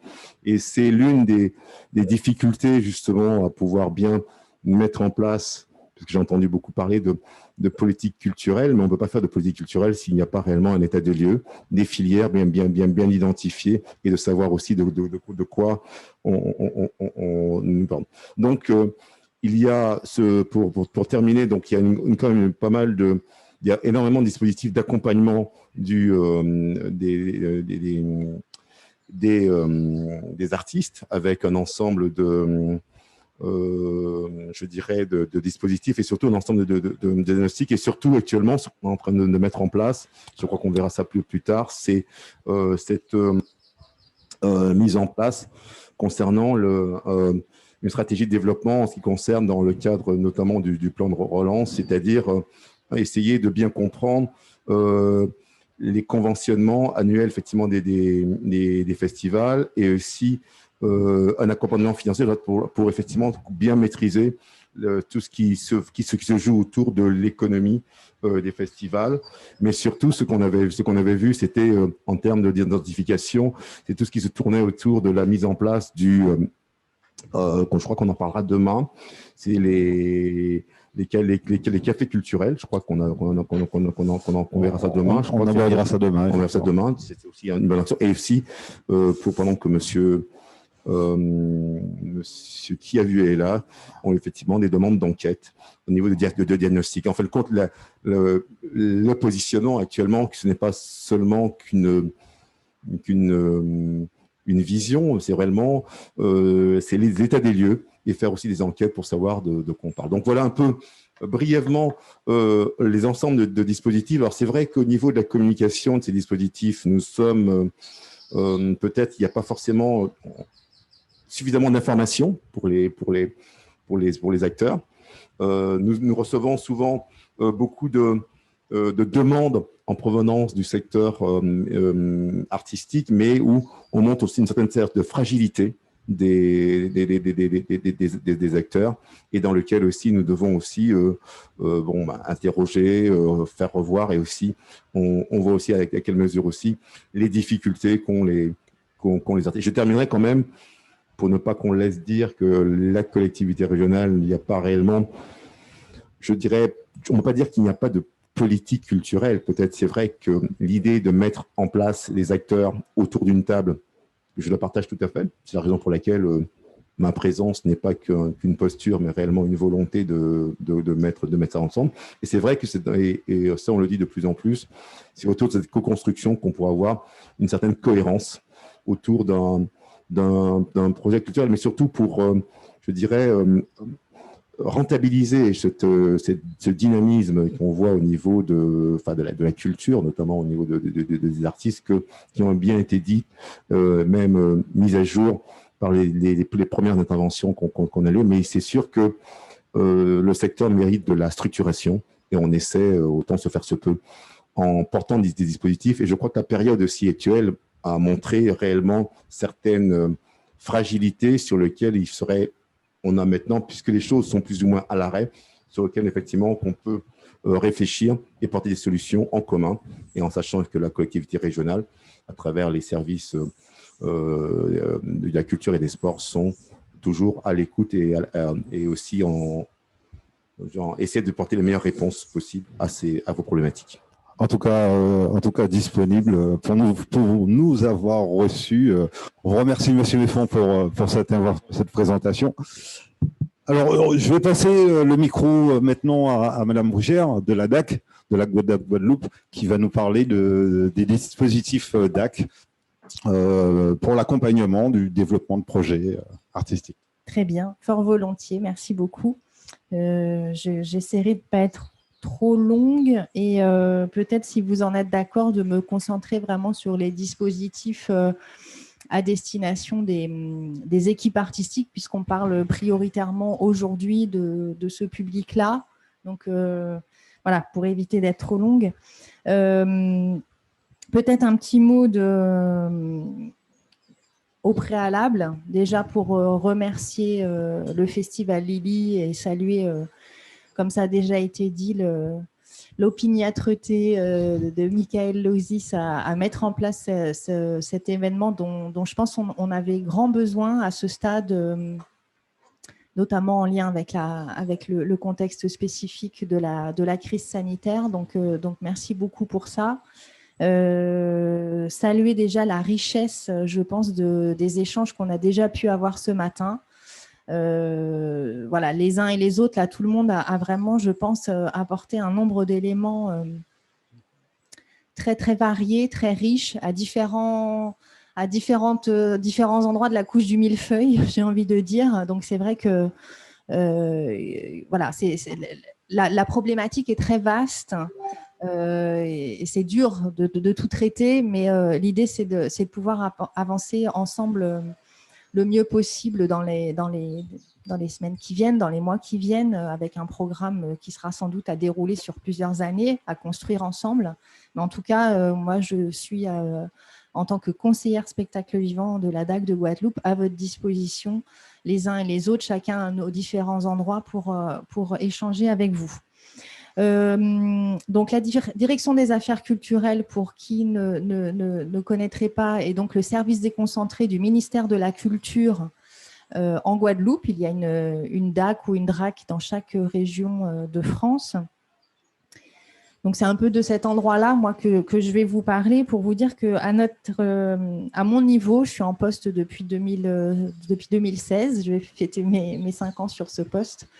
On constate, et là je vais boucler la boucle avec ce que disait Michael en introduction, hein, on constate effectivement un grand écart entre une très très forte vitalité de la création notamment musicale ici en Guadeloupe et une forme de rareté des projets portés par des équipes artistiques qui arrivent jusqu'à moi, notamment sur un dispositif que j'évoquerai tout à l'heure. Et c'est quelque chose qui s'explique, mais c'est un constat qui est très net et très frappant, en fait. Donc, c'est un constat qui s'explique. Donc, qu'un point déjà soit très clair pour tout le monde, le ministère de la Culture est ouvert aux musiques actuelles, puisqu'ici on parle prioritairement, dans le cadre du Festival Lily, des musiques actuelles. Parfois, il y a un peu une ambiguïté à ce niveau-là, je tiens à la lever d'emblée. Le ministère de la Culture n'est pas fermé, loin de là, au secteur des musiques actuelles. Donc voilà, si déjà certains d'entre vous, artistes, hésitez à venir frapper à la porte de ce fait-là, que ce soit levé d'emblée. Ici en Guadeloupe, on a à notre niveau dans les échanges avec les structures avec qui on tente de travailler et de co-construire, une attention effectivement toute particulière sur un sujet qui a été traité ce matin, qui est celui de l'émergence. Pourquoi ? Parce qu'on voit très nettement cette vivacité d'une création de la jeunesse, ou en tout cas d'artistes pas encore repérés et accompagnés, et qui donc sont dans des situations d'émergence, et qu'il convient d'accompagner, notamment parce qu'on a un risque, entre guillemets, assez fort de trou générationnel au niveau de la population des artistes sur le territoire, et qu'il faut absolument s'en prémunir dès maintenant. Donc, il faut travailler par rapport à ça.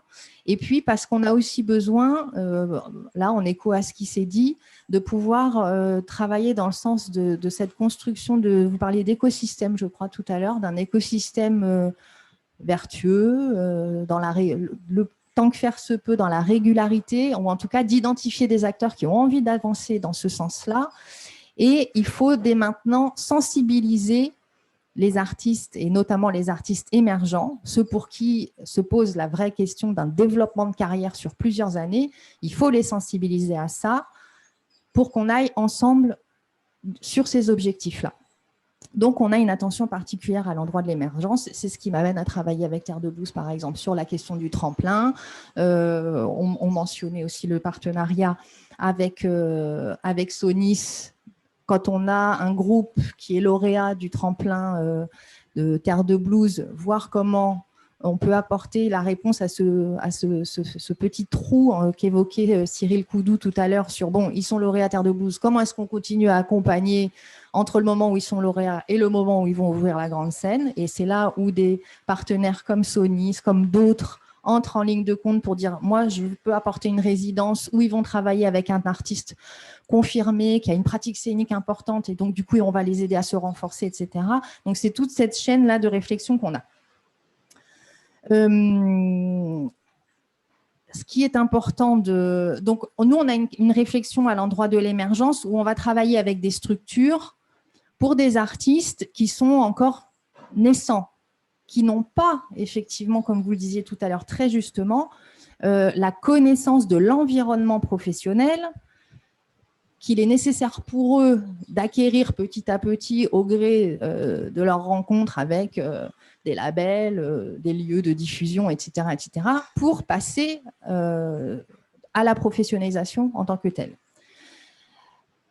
Pour revenir à la question des dispositifs spécifiquement de la DAC Guadeloupe à l'endroit des équipes artistiques, il est évident que pour avoir ce dialogue direct entre le ministère de la Culture et les équipes artistiques et un éventuel soutien, il y a un prérequis, j'ai envie de dire, qui est quand même déjà soit d'installer un certain niveau de structuration administrative, une certaine connaissance de cet environnement professionnel, soit très clairement une dynamique en route pour tendre vers ça. Ce qu'on peut essayer d'accompagner, même si ce n'est pas spécifiquement notre rôle normalement au départ, mais au regard du contexte du territoire, on essaye de le faire. Mais donc, effectivement, on a une forme voilà, il faut qu'on puisse s'adresser à des équipes qui travaillent dans le sens de la structuration, qui aient conscience qu'ils ont besoin d'avoir une structure de production pour les accompagner dans leur travail, avec un certain nombre de prérequis. On a la licence d'entrepreneur de spectacle a été mentionnée tout à l'heure, etc. Il faut aussi, et c'était l'objet du premier temps de la rencontre de ce matin, qu'on soit sur des artistes qui déjà soient dans une approche de leur projet artistique qui soit déjà assez précise. Voilà. Donc là, je renvoie à l'intervention tout à l'heure de Laurette à Monique sur, parfois on rencontre des équipes qui nous disent comment je peux être soutenue, j'ai un projet, etc. Oui, quel est ce projet? Et puis là, très vite, on se rend compte que dans la définition de ce projet-là, pour lequel ils viennent nous voir, on est plutôt sur un projet, un artiste qui a le sentiment d'avoir une esthétique, il développe son propre travail, etc. Mais pourquoi, à l'instant T, il vient nous trouver pour tel projet? Là, il y a besoin de creuser. Donc, il y a tout cet enjeu, effectivement, d'ingénierie en amont de... Voilà, en tout cas, il faut mettre tout ça en place pour que nous, après, on puisse aussi soutenir ces artistes-là en direct. Après, comme je disais tout à l'heure, on travaille sur des actions qui permettent que les artistes émergents soient soutenus par le biais des structures de diffusion, etc. Donc, ces dispositifs-là, quels sont-ils? Ils sont notamment les résidences de recherche pour aider, par exemple, un artiste à approfondir son intention artistique. Voilà, il y a une veine de travail, il l'identifie, il la formule encore pour l'instant de façon un peu sommaire. L'idée, c'est de l'accompagner pour donner un temps de travail pour qu'il puisse aller explorer davantage en étant accompagné. Voilà. Donc, des résidences de création. Donc là, on est dans le cas où on a un projet qui est déjà bien formulé. Il y a besoin d'un temps de travail, d'un espace-temps de travail pour accompagner. Il peut arriver qu'on soutienne les équipes artistiques en direct par exemple, sur des résidences itinérantes, c'est-à-dire qu'elles vont aller sur 2-3 lieux différents. Bon, normalement, une résidence, nous, on préfère accompagner un lieu pour que ce soit le lieu qui prenne en charge la résidence et qui rémunère les artistes et qui ait à sa charge la partie administrative.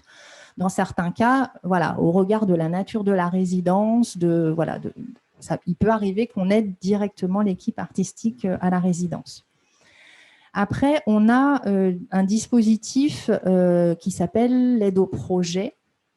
Alors, l'aide au projet, c'est une terminologie assez vaste, mais qui, dans notre nomenclature à nous, renvoie à un dispositif très précis que certains connaissent ici lorsqu'on leur parle des projets qui doivent passer à la commission d'experts.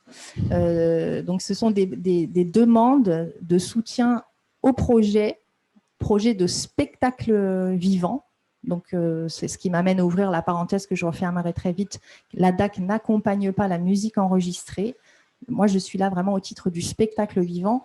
Donc, l'aide au projet, c'est pour de la production de spectacles qui visent à tourner sur le territoire ou à l'échelle nationale. L'idée de l'aide au projet, c'est de donner des moyens à un projet artistique qui s'inscrit vraiment dans une dimension exploratoire par rapport à l'esthétique musicale. Donc, étant le ministère de la Culture, il s'agit d'être sur des projets qui font, entre guillemets, des pas de côté par rapport à des projets qui ont une logique purement commerciale, qui va trouver son financement dans une sphère privée, avec des investisseurs privés, pour lesquels un public va être tout à fait prêt à payer une place de spectacle 30, 40, 50 euros. Là, on est sur une dimension davantage de recherche, d'exploration, de prise de risque artistique, d'un artiste qui va aller tenter quelque chose qui est en décalage avec ce pourquoi on le connaît d'habitude, ou qui va se mettre en partenariat avec un autre artiste sur une collaboration sur laquelle on ne l'attendait pas, ou sur une esthétique, une couleur musicale sur laquelle on ne l'attendait pas. Voilà, on est sur des choses de ce type-là.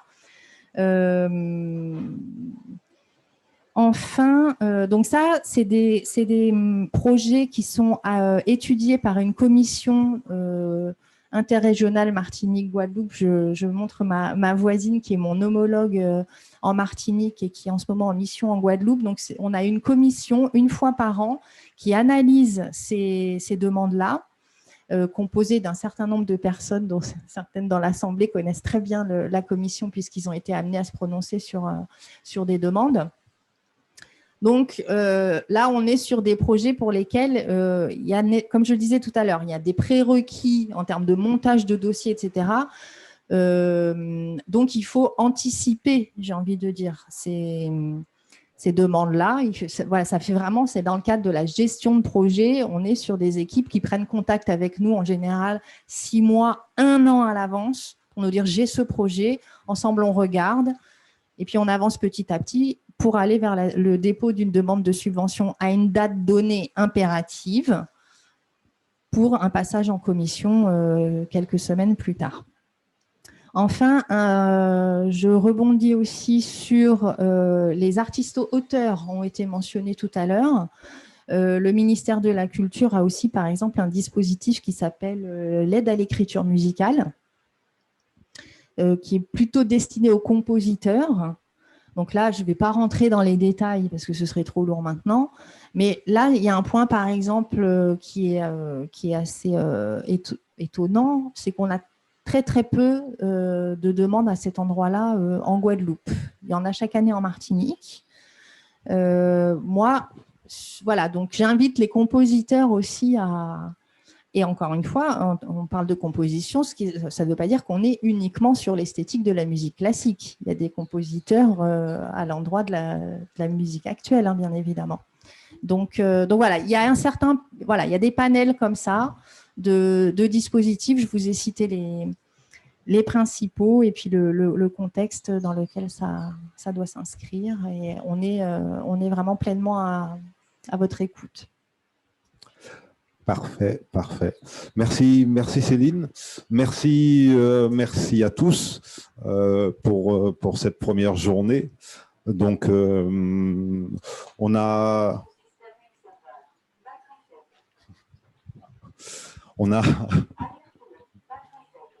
C'est quoi ça? Petite seconde. Donc, je vous remercie tous pour être venus à cette première journée des rencontres professionnelles du Festival Lili. On se retrouve demain, si vous voulez bien. Pareil, rendez-vous 9h. On va aborder 2 nouveaux thèmes. Le premier, réseau et prospection, avec des intervenants, toujours avec Eddy Compère, Claude Cuavet. On aura normalement aussi Gérard Pomarou de la scène nationale de Basse-Terre, Michel Beltan, qui est une ancienne label manager de Believe Digital. On aura toujours notre ami Franck Gouéry. Franck, je te promets, demain ça marche mieux, je t'appelle et on t'entendra très bien. Et alors après, on va passer une deuxième thématique demain autour du dispositif Café Culture. Voilà, j'en dis pas trop aujourd'hui. Je vais laisser la surprise pour demain, mais en tout cas, on aura Samia Djitil du GIP Café Culture, responsable de ce fonds mis à disposition des hôtels, bars, restaurants pour accompagner et valoriser le travail des artistes dans ce type d'établissement. Et on aura aussi Denis Taledec, Denis qui était avec le collectif Barbare, donc c'est le collectif des bars. C'était une expérience qui était montée, je crois, sur la région de Nantes et qui s'est généralisée aujourd'hui au territoire national. Donc il n'y a pas de raison qu'on ne fasse pas partie de ces dispositifs-là. Ils sont valables ici. Voilà, mais Denis et Samia nous en parleront plus longuement demain. On aura aussi, je tiens à dire aussi qu'on aura normalement Eddy Alphonse de l'Appart. On aura Christelle Jean-Marie Paul pour le bar-restaurant Les Lois. Et sans oublier Xavier Richardot du New Petit Paris. Je vous remercie à tous d'être venus aujourd'hui et puis je vous dis à demain. Rentrez bien, prudence sur la route. Et puis à demain. Merci.